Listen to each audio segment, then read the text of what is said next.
Hi, I'm Pastor Kurt, and this is your 5-minute Bible study. Today, we're going to be looking at Matthew chapter 16, verses 13 through 23. This is the story about Peter's confession. Not confession in the sense of I've done something wrong and I'm asking for forgiveness, but confession in the sense of confessing who Jesus is. So this scene takes place in Caesarea Philippi. And sometimes when we hear about places in the Bible, it doesn't really matter to us, right? This scene could have taken place in some planet in outer space for all that matters. The places don't really matter to us. We just want to get to the good stuff of Jesus' teaching.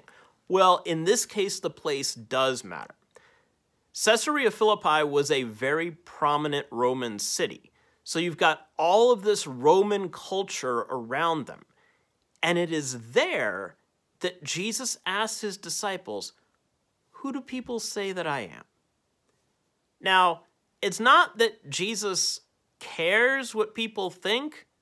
Like when you're in school and you want to be popular or you want people to like you, it's like, oh, what do they think? No, okay, Jesus isn't like that. Instead, what he's asking is kind of, what do people think about what he's doing? Who do they think he is? Well, the disciples say, well, some think you're a prophet, some think you're kind of like John the Baptist, and they give answers like this. And then he says, okay, but what about you? Who do you say that I am? And Peter says that you are the Messiah, the Son of the living God. Ding, ding, ding. Peter got the correct answer, A+ on Peter's homework. Well, Jesus then goes on to say that as the Messiah, he has to suffer and die. Peter, who just got the right answer, then says, "God forbid it, Lord. This must never happen to you." Now, we need to remember that Peter really does love Jesus. Okay, Peter sometimes puts his foot in his mouth. He doesn't often think before he speaks, but he's got a good heart. He really, really does love Jesus. Here, we see him put his foot in his mouth again. In one sense, he's looking out for Jesus, right? He doesn't want Jesus to suffer and die. But in another sense, Jesus just said what it means to be Messiah. It means to suffer and die for the sake of the world.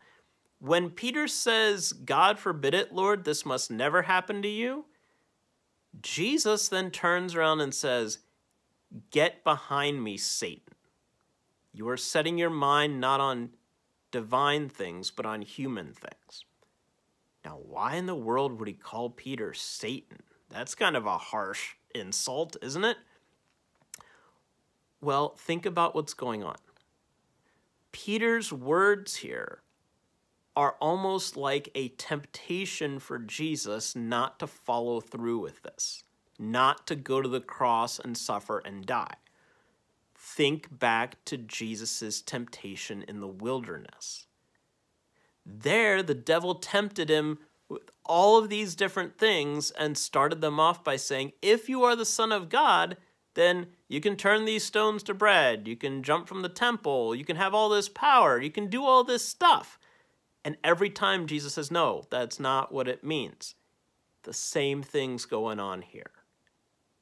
This is a temptation scene almost. And Jesus says, no, I'm not going to give into it. This isn't what it means to be Messiah. What it means to be Messiah is to suffer and die for the sake of the world.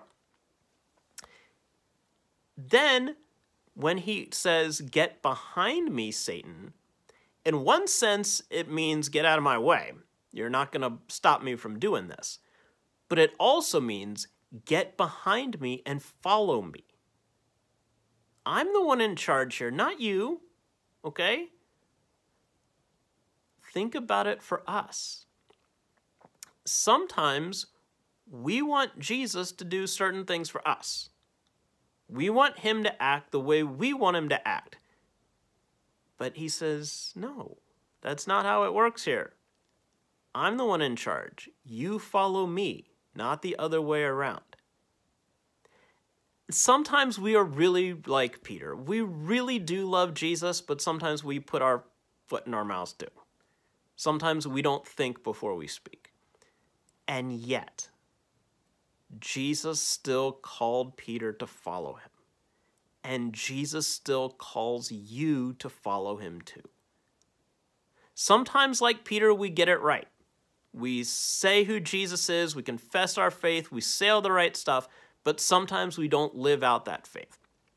Even so, Jesus still calls us to follow. He still gives us another chance. He still calls us to take up our cross, to deny ourselves, which we hear as we keep reading after this scene. That's what following Jesus is all about. Even when we say the wrong things, or even when we say the right things, even when we do the wrong things, or even when we do the right things, Jesus still calls us to follow. There's your 5-minute Bible study for the day. Please remember to like, comment, share, and subscribe, and I'll see you next time. Thanks.